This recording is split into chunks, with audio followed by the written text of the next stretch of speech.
आज हम आरोह भाग 2 पाठ्य पुस्तक में संकलित नमक नामक गद्य करेंगे, जिसकी लेखिका है रजिया सजाद जहेर। इस गद्य में मुख्य पात्र सफ़िया का है। तो आइए हम लेसन करते हैं। उन सिख बीबी को देखकर सफ़िया हैरान रह गई। किस कदर वह उसकी माँ से मिलती थी। अब सफ़िया सिख बीबी को देख रही है और लग रहा है वो मेरी माँ जैसी है, क्योंकि उनकी माँ का भी भारी भरकम जिस्म था, छोटी छोटी चमकदार आँखें थी जिनमें नेकी, मोहब्बत और रहमदिली की रोशनी जगमगाया करती थी। चेहरा जैसे कोई खुली हुई किताब हो। वैसा ही सफ़ेद बारीक मलमल का दुपट्टा जैसा उनकी माँ मुहर्रम में ओढ़ा करती थी, वैसा ही यहाँ पर सिख बीबी ने ओढ़ा है। जब सफ़िया ने कई बार सिख बीबी की तरफ मोहब्बत से देखा तो उन्होंने भी उनके बारे में घर की बहू से पूछा, तो घर की बहू ने बताया कि ये मुसलमान है, कल ही सुबह लाहौर जा रही है अपने भाइयों से मिलने, जिन्हें उन्होंने कई साल से नहीं देखा। लाहौर का नाम सुनकर सिख बीबी उठकर सफ़िया के पास आ गई और बैठ गई और उसे बताने लगी कि उनका लाहौर कितना प्यारा शहर है, वहाँ के लोग कैसे खूबसूरत होते हैं, उम्दा खाने और नसीफ कपड़ों के शौकीन, सैर सपाटे के रसिया और जिंदा दिली की तस्वीर है लाहौर के लोग। कीर्तन होता रहा। वे आहिस्ता आहिस्ता बातें करती रही। सफ़िया ने एक बार बीच में पूछा भी, माताजी आपको तो यहाँ आए बहुत साल हो गए होंगे। तो सिख बीबी ने कहा, हाँ बेटी, जब हिंदुस्तान बना था तब भी आए थे। वैसे तो अब यहाँ भी हमारी कोठी बन गई है, बिजनेस है, सब ठीक ही है, पर लाहौर बहुत याद आता है। हमारा वतन तो जी लाहौर ही है। फिर पलकों से कुछ सितारे टूटकर दुधिया आंचल में समा जाते हैं। बात आगे चल पड़ती, मगर घूम फिर कर फिर उसी जगह पर आ जाती है, साडा लाहौर। कीर्तन कोई 11 बजे खत्म हुआ। जब वे प्रसाद हाथ में लिए उठाने लगी और सफ़िया के सलाम के जवाब में दुआएं देती हुई रुखसत होने लगी, तब सफ़िया ने धीमे से पूछा, आप लाहौर से कोई सौगात मंगाना चाहे तो मुझे हुक्म दीजिए, मैं लाहौर जा रही हूँ, कुछ चाहिए आपको? वे दरवाजे से लगी खड़ी थी, हिचकिचा कर बहुत सी आहिस्ता से बोली, अगर ला सको तो थोड़ा लाहौरी नमक लाना। अब सफ़िया पाकिस्तान पहुंच चुकी है। लाहौर में 15 दिन गुजर गए और पता भी नहीं चला है। वहाँ की जिमखाने की शामें, दोस्तों की मोहब्बत, भाइयों की खातिरदारियाँ, उनका बस न चलता था कि बिछड़ी हुई परदेसी बहन के लिए क्या कुछ न कर दे। दोस्तों, अजीजों की यह हालत कि कोई कुछ लिए आ रहा है, कोई कुछ कहाँ रखे, कैसे पैक करे, क्यों कर ले जाए, एक समस्या थी। सबसे बड़ी समस्या थी बादामी कागज़ की एक पुड़िया की, जिसमें कोई सेर भर लाहौरी नमक था, जो शेख बीबी ने मंगवाया था। सफ़िया का भाई एक बहुत बड़ा पुलिस अफसर था। उसने सोचा कि वह ठीक राय दे सकेगा। चुपके से सफ़िया ने पूछा, क्यों भैया, नमक ले जा सकते हैं? वह हैरान होकर बोला, नमक? नमक तो नहीं ले जा सकते, गैर कानूनी है। और नमक का आप क्या करोगी? आप लोगों के हिस्से में तो हमसे बहुत ज़्यादा नमक आया है, यानी जब हिंदुस्तान पाकिस्तान का बंटवारा हुआ था तब हमारे हिस्से में नमक ज़्यादा आया था, इसलिए बोल रहे कि आपके हिस्से में तो ज़्यादा नमक आया है। वो झुंझला गई। मैं हिस्से बकरे की बात नहीं कर रही हूँ, आया होगा, मुझे तो लाहौर का नमक चाहिए, मेरी माँ ने यहीं मंगवाया है, अब उसकी माँ तो थी ही नहीं, तो भाई ने सोचा कि माँ, भाई की समझ में कुछ आया ही नहीं, माँ का क्यों जिक्र था, क्योंकि उसकी माँ तो बंटवारे से पहले ही मर चुकी थी। लेकिन यहाँ माँ यानी सिख बीबी। भाई जरा नमी से समझाने के अंदाज में बोले, देखिए बाजी, आपको कस्टम से गुजरना है और अगर एक भी चीज़ ऐसी वैसी निकल आई तो आपके सामान की चिंदी चिंदी बिखर देंगे कस्टम वाले। कानून जो है वो बिगड़ कर बोली, निकल आने का क्या मतलब? मैं क्या चोरी से ले जाऊंगी, छिपा के ले जाऊंगी? मैं तो दिखा के जता के ले जाऊंगी। भाई बोला, भाई यह तो आप बहुत ही गलत बात करेगी, कानून। सफिया ने कहा, अरे फिर वही कानून कानून कहे जाते हो, क्या सब कानून हुकूमत के ही होते हैं? कुछ मोहब्बत, मुरब्बत, आदमियत, इंसानियत के नहीं होते? आखिर कस्टम वाले भी इंसान होते हैं, कोई मशीन तो नहीं होते। हाँ, वे मशीन तो नहीं होते, पर मैं आपको यकीन दिलाता हूँ वे शायर भी नहीं होते, उनको तो अपनी ड्यूटी करनी होती है। तब सफिया ने कहा, अरे बाबा, तो मैं कब कह रही हूँ कि वो ड्यूटी ना करे? एक तोहफा है, वह भी चंद पैसों का, शौक से देख ले, कोई सोना चांदी तो नहीं, स्मगल की हुई चीज़ भी नहीं, ब्लैक मार्केट का तो माल ही नहीं। ओहो, अब आपसे कौन बहस करे? आप अदीब ठहरी और सभी अदीबों का दिमाग थोड़ा सा तो ज़रूरी घुमा हुआ होता है। वैसे मैं आपको बता देता हूँ कि आप ले नहीं जा पाएगी और बदनामी मुफ्त में हम सबकी होगी। आखिर आप कस्टम वालों को कितना जानती है? उनके गुस्से में जवाब दिया सफिया ने, कस्टम वालों को जाने या ना जाने, पर हम इंसान को थोड़ा सा ज़रूर जानते हैं। और रही दिमाग की बात, सो अगर सभी लोगों का दिमाग हम अदीबों की तरह घुमा हुआ होता तो ये दुनिया कुछ बेहतर ही जगह हो जाती। भैया, यहाँ अदीब शब्द बार बार आ रहा है, या अदीब यानी साहित्यकार। मारे गुस्से के उनकी आंखों से आंसू बहने लगे थे। उसका भाई सिर हिलाकर चुप हो गया। अगले रोज 2 बजे दिन को उसे रवाना होना था। सुबह के लिए बहुत व्यस्त कार्यक्रम बन चुका था, इसलिए उसे सारी पैकिंग रात ही को करनी थी। कमरे का दरवाज़ा अंदर से बंद करके वह सामान बांधने लगे। इधर उधर फैली हुई चीज़ें धीरे धीरे सिमटकर सूटकेस और बिस्तर बंद में चली गई। सिर्फ 2 चीज़ें रह गई।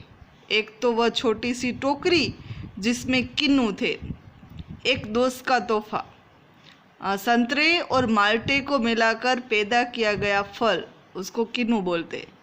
माल्टे की तरह रंगीन और मीठा होता है और संतरे की तरह नाजुक होता है।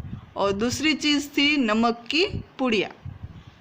अब सब सामान उन्होंने बांध लिया, सिर्फ किन्नू की टोकरी और ये नमक की पुड़िया ही बाहर रही। अब तक सफिया का गुस्सा उतर चुका था। भावना के स्थान पर बुद्धि धीरे धीरे उस पर हावी हो रही थी। नमक की पुड़िया ले जानी है, पर कैसे? अच्छा, अगर इसे हाथ में ले ले और कस्टम वालों के सामने सबसे पहले इसी को रख दे तो? लेकिन अगर कस्टम वालों ने न जाने दिया तो मजबूरी है, छोड़ देंगे। लेकिन फिर उस वायदे का क्या होगा जो हमने अपनी माँ से किया था? हम अपने को सैयद कहते, फिर वायदा करके जुठलाने के क्या मायने? जान देकर भी वायदा पूरा करना होगा, मगर कैसे? अच्छा, अगर इसे किन्नू की टोकरी में सबसे नीचे रख लिया जाए तो? इतने किन्नुओं के ढेर में भला कौन इसे देखेगा? और अगर देख लिया, नहीं जी, फलों की टोकरियों को तो आते वक्त भी किसी ने नहीं देखी। उधर से केले, इधर से किन्नू, सब ही ले जा रहे हैं।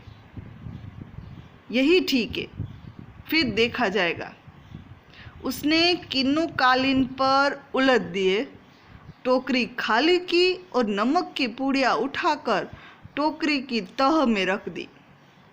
एक बार झांककर उसने पुड़िया को देखा और उसे ऐसा मालूम हुआ मानो उसने अपने किसी प्यारे को कब्र की गहराइयों में उतार दिया हो।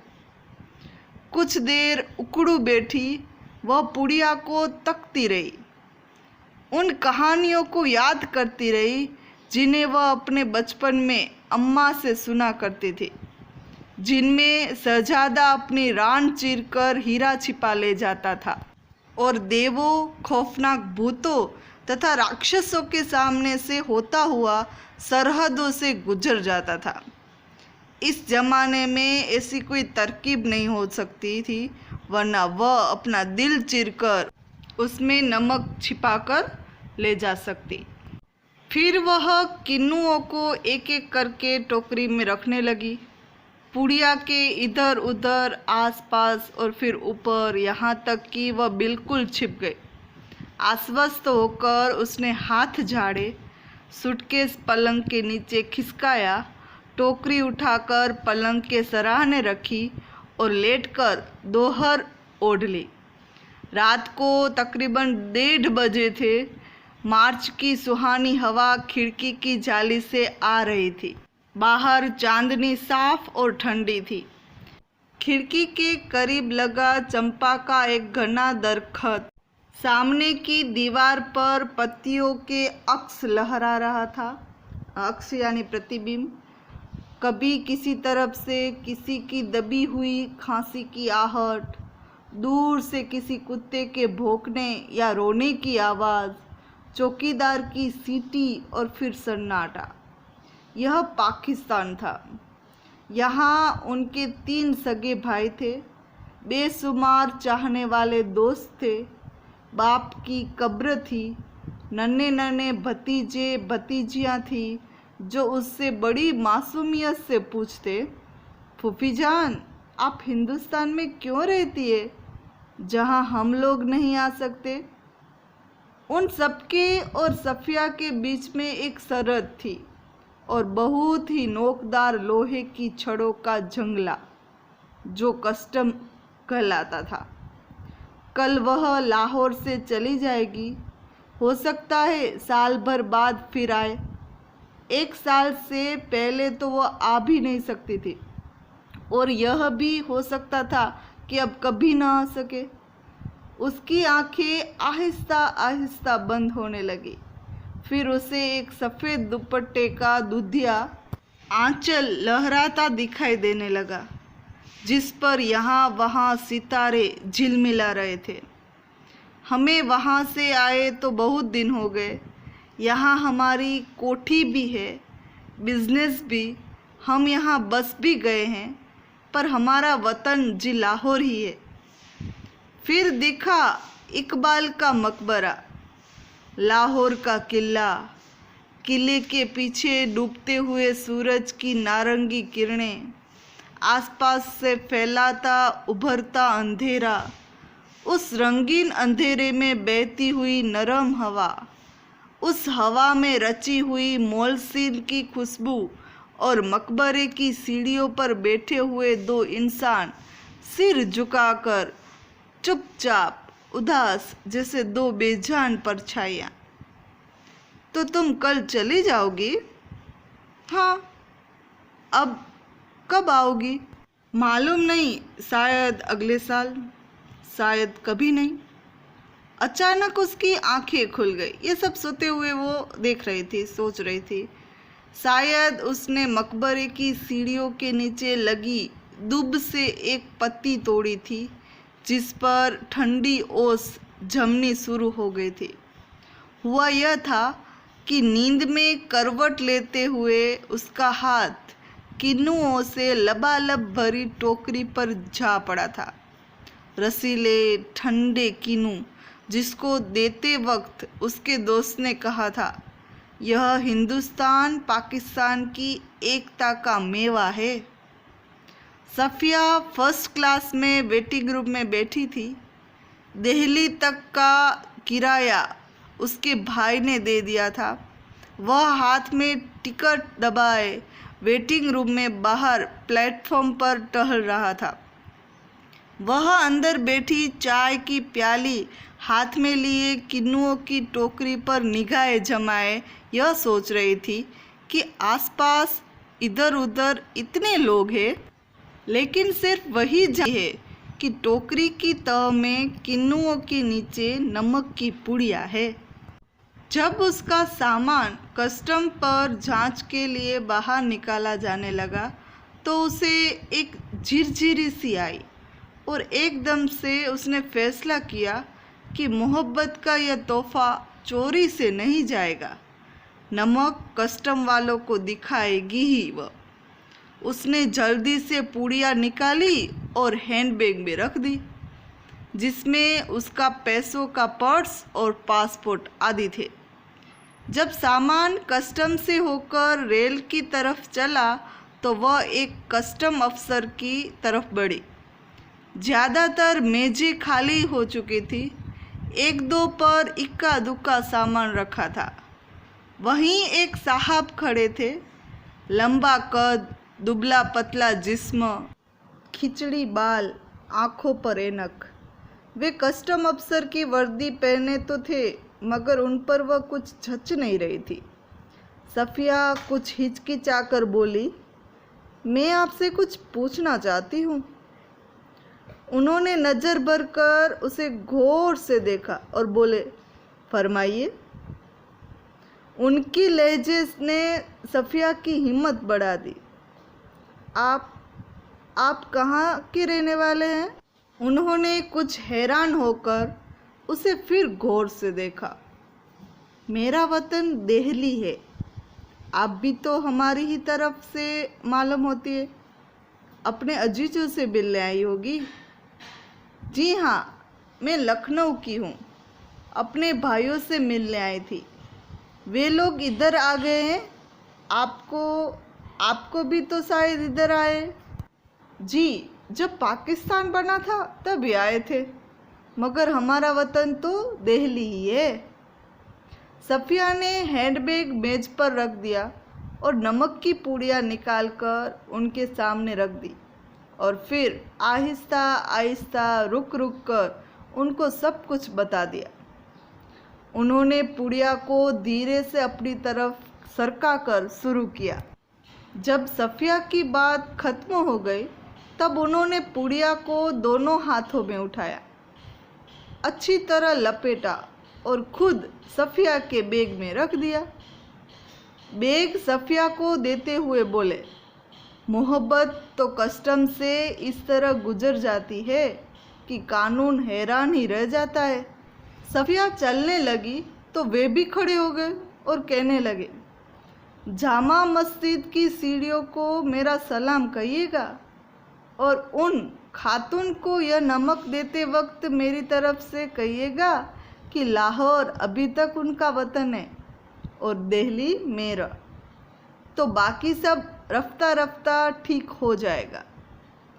सफ़िया कस्टम के जंगल से निकलकर दूसरे प्लेटफॉर्म पर आ गई और वे वहीं खड़े रहे।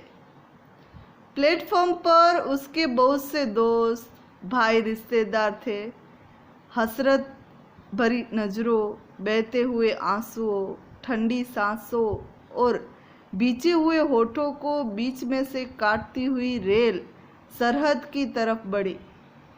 अटारी में पाकिस्तानी पुलिस उतरी, हिंदुस्तानी पुलिस सवार हुई।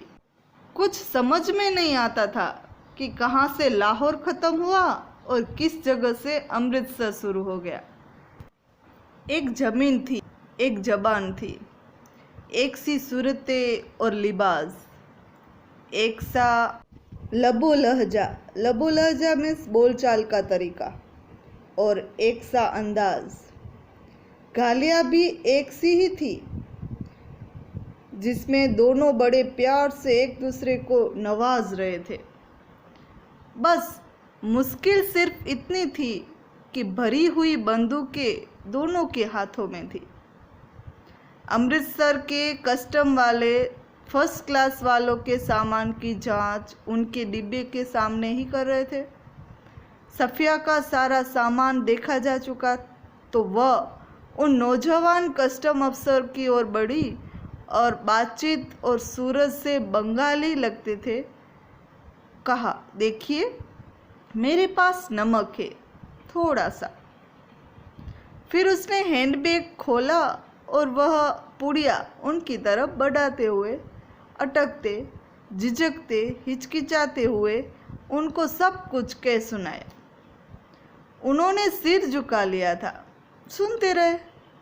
बीच बीच में सिर उठाते, गौर से उसे देखते, फिर सुनने लगते। बात पूरी हो गई तो उन्होंने एक बार फिर सफिया को ऊपर से नीचे तक देखा। धीरे से बोले, इधर आइए जरा। चलते चलते उन्होंने एक दूसरे अफसर से कहा, इनके सामान का ध्यान रखिएगा। फिर दोनों प्लेटफॉर्म के सिरे पर एक कमरा था, वे उसके अंदर घुसे। सफिया दाखिल होते ही हिचकिचाई। वे मुस्कुराकर बोले, अफसर आइए आइए ना। जेब से रुमाल निकालकर उन्होंने कुर्सी को झाड़ा और बोले, बैठिए। सफिया ने पुड़िया और बैग को मेज पर रख दिया। बाहर की तरफ झांककर उन्होंने एक पुलिस वाले को इशारा किया। सफिया के पैर तले से जमीन खिसकने लगी। अब क्या होगा? अफसर ने कहा, 2 चाय लाओ, अच्छी वाली। पुलिस वाला सफिया को घूरता हुआ चला गया। फिर उन्होंने मेज की दराज खींची और उनमें अंदर दूर तक हाथ डालकर एक किताब निकाली। किताब को सफिया के सामने रखकर उन्होंने पहला सफ़ा खोल दिया। बाईं ओर नजरुल इस्लाम की तस्वीर थी और टाइटल वाले सफ़े पर अंग्रेजी के कुछ धुंधले शब्द थे। शम्सुल सलाम की तरफ से सुनील दास गुप्त को प्यार के साथ, ढाका 1946। तो आप क्या ईस्ट बंगाल के हैं? हाँ, मेरा वतन ढाका है, उन्होंने बड़े फ़ख्र से जवाब दिया। तो आप यहाँ कब आए? जब डिवीज़न हुआ ना तभी आए, मगर हमारा वतन ढाका है। मैं तो कोई 12-13 साल का था, पर नजरुल और टैगोर को तो हम लोग बचपन से पढ़ते थे। जिस दिन हम रात यहाँ आ रहे थे उसके ठीक 1 वर्ष पहले मेरे सबसे पुराने, सबसे प्यारे बचपन के दोस्त ने मुझे यह किताब दी थी। उस दिन मेरी सालगिरह थी। फिर हम कलकत्ता रहे, पढ़े, नौकरी भी मिल गई, पर हम वतन आते जाते थे। वतन? सफिया ने जरा हैरान होकर पूछा। मैंने आपसे कहा ना कि मेरा वतन ढाका है, उन्होंने जरा बुरा मानकर कहा। हाँ हाँ ठीक है ठीक है, सफिया जल्दी से बोली। तो पहले तो बस इधर ही कस्टम था, अब उधर भी कुछ गोलमाल हो रहा है। उन्होंने चाय की प्याली सफिया की तरफ खिसकाई और खुद एक बड़ा सा घूंट भरकर बोले, वैसे तो डाब कलकत्ता में भी होता है, जैसे नमक यहाँ भी होता है, पर हमारे यहाँ की डाब की क्या बात। हमारी ज़मीन, हमारे पानी का मज़ा ही कुछ और है। उठते वक्त उन्होंने पुड़िया सफिया के बैग में रख दी और खुद उस बैग को उठाकर आगे आगे चलने लगे। सफिया ने उसके पीछे चलना शुरू किया। जब सफिया अमृतसर के पुल पर चढ़ रही थी तब पुल की सबसे निचली सीढ़ी के पास वे सिर झुकाए चुपचाप खड़े थे। सफिया सोचती जा रही थी कि किसका वतन कहाँ है, वह जो कस्टम के इस तरफ है या उस तरफ। कस्टम वाला कलकत्ता में जो डाब होता है उसकी बात कर रहे। डाब मीन्स कच्चा नारियल, यहाँ पर भी है, पाकिस्तान में भी मिलता है, फिर भी लोग यहाँ से पाकिस्तान ले जाते हैं। वहाँ का नमक यहाँ ले आते, मिस अपने वतन की याद। यहाँ जो कस्टम वाला है वो अमृतसर के पुल पर चढ़ रही सफ़िया को देख रहा था और नीचे सबसे निचली सीढ़ी पर वो सिर झुकाए चुपचाप इसलिए खड़ा था ताकि शायद उन्हें भी अपना वतन याद आ गया हो। हमारा यहाँ पर ये गद्य पूरा होता है। अब हम क्वेश्चन आंसर देखेंगे जो आपका आज का वर्क होगा। क्वेश्चन नंबर 1 है, सफ़िया के भाई ने नमक की पुड़िया ले जाने से क्यों मना कर दिया। दूसरा क्वेश्चन, नमक की पुड़िया ले जाने के संबंध में सफ़िया के मन में क्या द्वंद्व था, यानी क्या सोच रही थी, बोलकर ले जाए कि चोरी छिपे ले जाए। क्वेश्चन नंबर 3, जब सफ़िया अमृतसर पुल पर चढ़ रही थी तो कस्टम ऑफिसर निचली सीढ़ी के पास सिर झुकाए चुपचाप क्यों खड़े थे, क्या सोच रहे होंगे। क्वेश्चन नंबर 4, लाहौर अभी तक उनका वतन है और दिल्ली मेरा या मेरा वतन ढाका है जैसे उद्गार किस सामाजिक यथार्थ का संकेत करते हैं। क्वेश्चन नंबर 5, नमक ले जाने के बारे में सफ़िया के मन में उठे द्वंद्वों के आधार पर उनकी चारित्रिक विशेषता को स्पष्ट कीजिए।